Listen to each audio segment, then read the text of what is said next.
कहानी का टाइटल है पिता की दर्द भरी कहानी। एक गांव में एक छोटा सा बच्चा था। उसके पिता तो थे, लेकिन माँ की मृत्यु हो गई थी। पिता सारा दिन काम करता और अपने बेटे को पाल पोस कर बड़ा करता है। वह सारे सुख अपने बेटे को देता है जो एक माँ दे सकती थी। उस पिता ने कभी कुछ नहीं मांगा था, सिर्फ इतना ही मांगा कि मेरे बेटे को कोई परेशानी ना हो। दिन बीतते गए, बेटा पढ़ लिख कर अच्छा जॉब भी करने लगा था और वह शहर में रहने लगा। कुछ दिन बाद वह अपने पिता से मिलने आता है और कहता है, पापा मुझे कुछ पैसों की ज़रूरत है।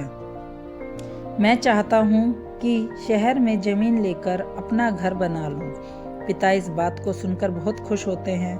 सोचते हैं कि मेरा बेटा है, एक ना एक दिन नाम करेगा ही।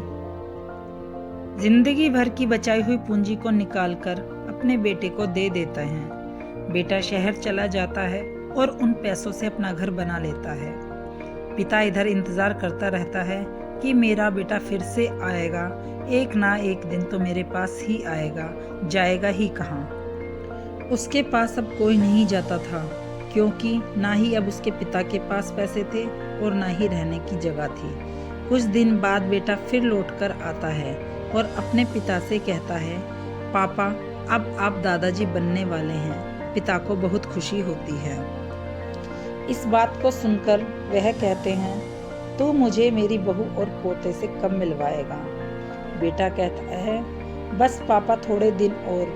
पापा मुझे कुछ पैसों की ज़रूरत है, क्योंकि आजकल थोड़ा जॉब में खींच बीच हो रही है, जिसके कारण से मुझे कुछ दिन के लिए सस्पेंड कर दिया गया है। पिता के पास कुछ भी नहीं रहता है देने के लिए उसको, लेकिन फिर भी कहता है, अच्छा बेटा तू रुक, मैं अभी आया कुछ पैसों का बंदोबस्त करके। पिता बाद में महाजन से कुछ पैसे उधार लेकर अपने बेटे को दे देता है और बेटा पैसे लेकर शहर को चला जाता है। बरसों गुजर जाते हैं। पिता सोचता है कि मैं तो अब दादाजी बन गया हूँगा, मेरा बेटा पता नहीं मेरी नाती को लेकर कब आएगा। फिर सोचने लगता है, समय नहीं मिलता होगा, इसलिए मेरा बेटा अभी तक आया नहीं, वरना वह मुझसे मिलने आता जरूर। तब तक महाजन 2-3 आदमियों को लेकर उस पिता के घर पर आता है और कहता है कि आपके वादे के मुताबिक मैं पूरे 3 महीने बाद आया हूँ अपने पैसे ले जाने के लिए।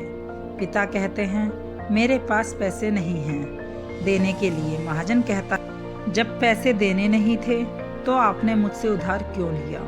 तभी पिता कहते हैं, ठीक है रुको, मैं तुम्हारे लिए पैसों का बंदोबस्त करके आता हूँ। और वहाँ के नज़दीकी अस्पताल में चले जाते हैं। वहाँ जाकर अपना ब्लड डोनेट करते हैं और अपनी एक किडनी बेच देते हैं और उस महाजन का कर्ज छूटा कर देते हैं। किडनी बेचने के बाद उनकी स्थिति और भी खराब हो जाती है और वह उस राह में जी रहे होते हैं कि मेरा बेटा एक दिन आएगा ज़रूर। इस आस में जीते जीते एक दिन पिता की मृत्यु हो जाती है, परंतु उस बेटे को अपने पिता को आग देना भी नसीब नहीं हुआ। दोस्तों, यह था एक पिता का दर्द।